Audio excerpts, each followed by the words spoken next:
Muy buen día.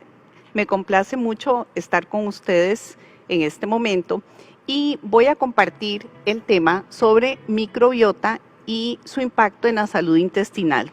Además, vamos a tratar algunos términos que cuando los escuchamos pueden resultar confusos y además muy científicos, pero realmente la idea es hacerlos muy comprensibles y de utilidad para ustedes, como es el tema de prebióticos, probióticos y simbióticos. La microbiota humana es un conjunto de microorganismos vivos que se encuentran viviendo en armonía con nosotros. Dentro de la microbiota podemos encontrar virus, podemos encontrar bacterias, hongos y hasta parásitos que nos ejercen efectos benéficos en nuestra salud y nuestros funcionamientos. Existen algunas características particulares de esta microbiota, como lo es que su peso puede alcanzar hasta 2 kilos dentro de nuestro peso total del cuerpo. Por otro lado, si extendemos toda esta serie de microorganismos, podemos cubrir 2 canchas de tenis, o sea, 400 metros cuadrados. El tamaño de esta microbiota es sumamente pequeño. Quiere decir que algunos de estos microorganismos son tan ínfimos como ser 10 veces menos que nuestras células del cuerpo. Y ofrecen la particularidad que entre más variada da más beneficios y además prácticamente son como la huella digital. No hay microbiotas iguales entre una persona y otra y a lo largo de nuestra vida la microbiota se va adaptando a las necesidades que tengamos en nuestro cuerpo y en nuestra salud. La microbiota se encuentra localizada en diferentes partes del cuerpo. Existe desde que empezamos en formación como seres humanos la microbiota fetal, la microbiota dentro del útero de la mamá y por supuesto la microbiota al nacimiento, que la lactancia materna es un transmisor muy importante de esta microbiota, nos van a preparar para después la microbiota en las diferentes localizaciones de nuestro cuerpo. Siguiendo después de la cavidad oral, sigue toda la microbiota del tracto gastrointestinal, que cabe destacar que esta microbiota forma casi el 85% de toda la microbiota de nuestro cuerpo. Por eso hoy vamos a enfatizarnos y vamos a concentrarnos en la microbiota intestinal. La microbiota del aparato genitourinario también es fundamental desde edades tempranas de la vida.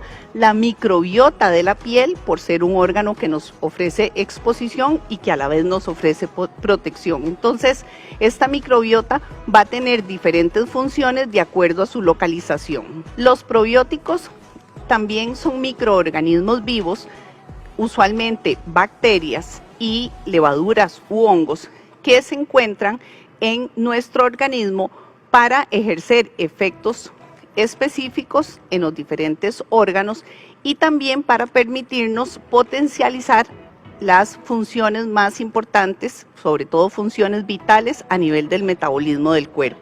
Para que un microorganismo realmente funcione adecuadamente como probiótico, tiene que cumplir unos requisitos, no todos son iguales.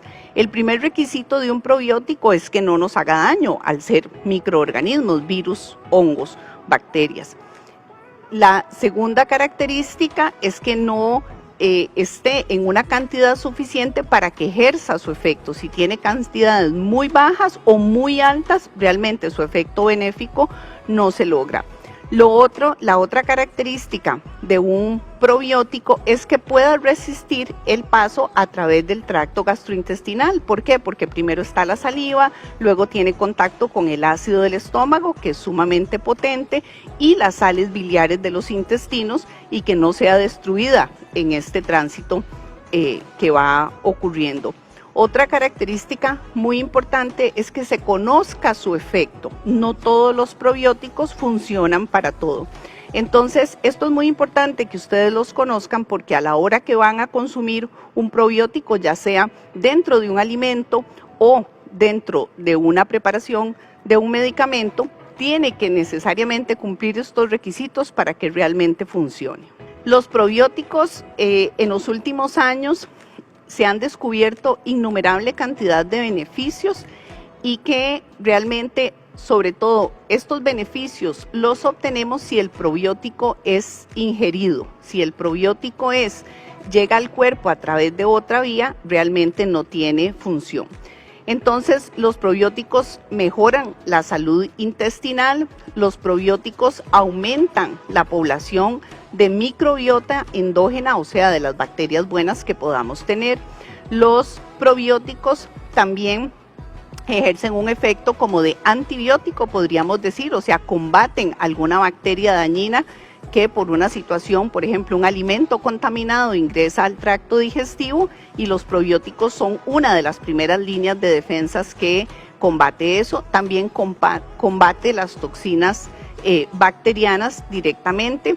Los probióticos también ayudan en el proceso de la digestión. Algunos probióticos están destinados específicamente a la producción de la lactasa, que es la enzima que digiere la lactosa o algunos otros azúcares. Entonces, si ustedes se revisan, las funciones de los probióticos son múltiples y cada una tiene un efecto específico en las diferentes partes del tracto gastrointestinal. En general, se reconocen 4 tipos de probióticos dentro de toda la flora intestinal o microbiana que puede existir en el cuerpo. Y me refiero a intestinal porque, como les mencioné, los probióticos más importantes son los que se encuentran a nivel del tracto gastrointestinal. Existen en primer término los lactobacilos. Estas bacterias tienen una particularidad que producen ácido láctico cuando entran en contacto con los alimentos en las diferentes porciones del intestino, y este ácido láctico va a disminuir la acidez o el pH del intestino. Esto conlleva un efecto súper beneficioso porque permite que una serie de funciones en el intestino se activen en un pH tan bajo. Por otro lado están las bifidobacterias. Las bifidobacterias vienen acompañando la microbiota con la que nace el recién nacido. Si pudiéramos pedirle un regalo que ese recién nacido traiga en su intestino, serían lactobacilos y bifidobacterias. Las bifidobacterias son importantes porque una vez que empiezan a desarrollarse en el lumen intestinal, producen ácidos grasos de cadena corta. Estos ácidos grasos de cadena corta, como el lactato, como el butirato, como el ácido propiónico, son muy importantes en la prevención y control de enfermedades metabólicas. Por otro lado están los enterococos. Los enterococos son habitantes normales, sobre todo de la flora colónica o la microbiota, y los enterococos, si bien es cierto, producen una serie de patologías cuando hay un desbalance de esta microbiota, pero son de las bacterias que ejercen su efecto benéfico más importante a nivel del colon, y posteriormente pueden ser de las bacterias de los habitantes del colon que producen más resistencia a antibiótico. Entonces, de manera que tener enterococos buenos en el intestino nos protege contra estas situaciones o contra estas enfermedades. Y finalmente los estreptococos, que también ejercen su función a nivel del todo el tracto gastrointestinal, no solo a nivel del colon como los enterococos, sino a nivel de todo el tracto. Los probióticos son coadyuvantes para el tratamiento de muchas enfermedades y también son terapia directamente para estas enfermedades. Dentro de las más conocidas en la edad pediátrica son las diarreas, tanto diarreas virales, tanto diarreas bacterianas, donde se requiere un antibiótico, pero el probiótico viene a ser un complemento, un tratamiento coadyuvante a ese antibiótico. Cuando también hay diarreas producidas por antibióticos prolongados, más de 7 días, por ejemplo, ciclos de antibióticos que tenemos que utilizar, los probióticos vienen a fortalecer esa microbiota que el antibiótico mata. Los probióticos también funcionan para estreñimiento, para cólicos del lactante, para una enfermedad seria, por ejemplo, del recién nacido que se llama enterocolitis aguda necrotizante, que se presenta sobre todo en niños prematuros. Trata también algunos problemas inflamatorios del intestino, como son, por ejemplo, alergia a proteína de leche de vaca. Puede ser tratada con probióticos, no curada, pero sí disminuye los síntomas. La colitis ulcerativa crónica en niños más grandecitos también se trata con probióticos. Y hay algunas líneas de investigación reciente como enfermedades metabólicas en niños o la obesidad, que es una enfermedad que tenemos ahora muy en boga, también puede ser manejada con probióticos.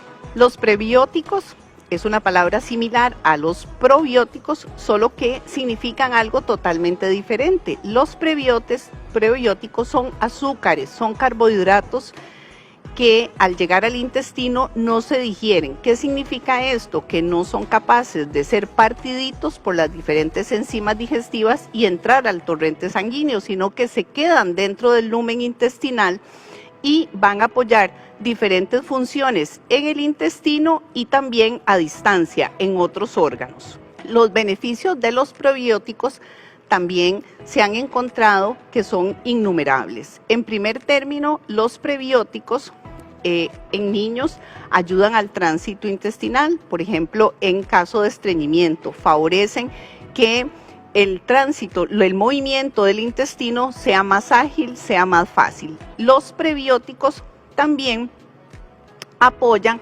en todos aquellos procesos de eliminación de toxinas bacterianas, de eliminación de alguna sustancia tóxica que llegue a la luz intestinal y, por supuesto, alimentan a esta microbiota intestinal benigna de la que nos ejerce efectos beneficiosos. También los prebióticos producen una disminución del colesterol, de la glicemia y entonces tienen funciones a nivel metabólico en otros órganos. Se han identificado 4 grupos de prebióticos que pueden ser ingeridos por el ser humano, por los niños, porque son totalmente seguros y tienen efectos beneficiosos. Inicialmente están los GOS, los galacto-oligosacáridos, que básicamente la leche materna es rica en galacto-oligosacáridos, no hay otros alimentos que lo contengan, pero dichosamente se pueden sintetizar a nivel de laboratorio y sus efectos benéficos son exactamente igual que los galacto-oligosacáridos naturales. Por otro lado están los FOS, los fructo-oligosacáridos, que básicamente se encuentran en frutas, en vegetales, en todos los alimentos verdes y de colores que podamos ofrecerle al niño y son de los que más posibilidades tenemos en edad pediátrica de utilizar y sobre todo a través directamente de la alimentación sin que necesiten ser dados suplementariamente de manera adicional. Y otros 2 grupos de estos ingredientes se encuentran la inulina. La inulina básicamente debe ser agregada a los alimentos o a algunos medicamentos y la inulina es derivada de una planta que se llama achicoria, que es como una especie de tubérculos y tiene efectos beneficiosos importantes como prebiótico. Y finalmente la lactulosa. La lactulosa es un azúcar sintético derivado del calentamiento de la lactosa. Vean ustedes qué curioso, porque en algún momento la lactosa ha sido una villana y en esta ocasión la lactosa es una sustancia muy benéfica. Como usualmente conocemos la lactulosa en el mercado, es en una presentación de un medicamento que frecuentemente se utiliza en niños para tratar el estreñimiento. Los simbióticos son aquellas preparaciones donde se combina un prebiótico con un probiótico para potencializar el efecto benéfico de estas 2 sustancias o bien para magnificarlas. Los simbióticos pueden aparecer en el cuerpo del niño de manera natural en combinación de alimentos, por ejemplo, o en preparados farmacéuticos para fines específicos determinados. Existen varias asociaciones de ingredientes para formar los simbióticos. Por ejemplo, algunos para niños son probióticos con fibras de avena, por ejemplo, con un alimento. Por ejemplo, otros probióticos que se adicionan al suero oral de rehidratación para tratar diarreas. También existen algunos preparados tipo medicamentos donde tienen varias cepas de probiótico, que una de ellas ayuda a la otra o bien una tiene una función y otra cepa de probióticos tiene otra función y esto constituye un simbiótico. Y finalmente pueden ser preparados de todas estas combinaciones anteriores que se utilizan para fines de investigación y poder evaluar los efectos en la salud humana en diferentes enfermedades. La disbiosis precisamente es lo que no queremos que ocurra con los prebióticos y los probióticos. Es un desbalance que que ocurre a nivel del cuerpo en la acción. Cuando hacemos alguna situación o cuando ocurre alguna situación que antagoniza la acción de los prebióticos, los probióticos o la acción de cada uno de ellos por separado, nos encontramos ante una situación de disbiosis. Y vean qué curioso, porque se sabe actualmente que la disbiosis causa tanto impacto en el cuerpo del niño, por ejemplo, que a nivel molecular, a nivel genético, es capaz de producir cambios en los genes que predisponen a ese niño para enfermedades, o también esta disbiosis produce enfermedades específicas, por ejemplo, como mencioné antes, en los niños que tienen que recibir ciclos muy prolongados de antibióticos, presentan manifestaciones a nivel del intestino como la diarrea, que son simplemente un reflejo de esta disbiosis de la microbiota intestinal. Muy bien, los mensajes más importantes que en esta ocasión yo quisiera que recuerden son los siguientes. Los prebióticos y los probióticos están muy estudiados, ya hay mucha evidencia científica que nos da algunos parámetros que ustedes tienen que tener en cuenta a la hora de consumirlos o a la hora de que son prescritos para sus niños. Lo primero es que estas sustancias están bien delimitadas para diferentes condiciones en el niño. No todos sirven para todo, entonces, como mencioné antes, hay combinaciones de probióticos, por ejemplo, que no por ser más van a ejercer más costo.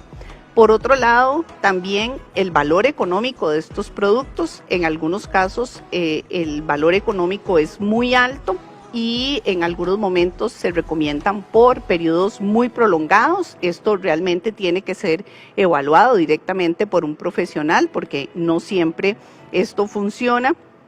La seguridad en edad pediátrica es fundamental. Cualquier producto, ya sea un producto farmacéutico, ya sea un producto nutricional, ya sea un producto natural, ustedes tienen que siempre estar muy atentos y vigilantes en términos de probióticos, de prebióticos, que sea realmente seguro, que sea inocuo. Aunque no ejerza gran efecto, tal vez su efecto puede llegar a un 50%, eso se vale. Lo que no se vale es crear un efecto que pueda perjudicar la salud de sus niños. Y por otro lado, también los probióticos actúan directamente en el tracto gastrointestinal. Existe gran información y gran inquietud por generar productos que contengan prebióticos o que tengan probióticos donde sean aplicados de manera tópica en el cuerpo, a nivel, por ejemplo, inhalado, a nivel nasal o bien a nivel de cremas. Entonces, estos productos realmente en este momento no existe una evidencia científica que sean efectivos. Entonces, por ahí un día de estos me encontré en el mercado que estaban ofreciendo una crema humectante para la piel, era para adultos, con probióticos. Y parte de todos los beneficios que se anunciaban para este producto era porque precisamente tenían probióticos. Esto realmente no es cierto, esto no funciona así. Entonces, la idea es que ustedes cuenten con una información sencilla, una información veraz, para que puedan ser realmente de utilidad en la salud de sus hijos. Mil gracias por haber compartido este ratito conmigo. Espero que toda la información pueda ser de gran utilidad para que cada día puedan mejorar la salud de sus hijos y desde luego la propia salud de ustedes. Muchas gracias.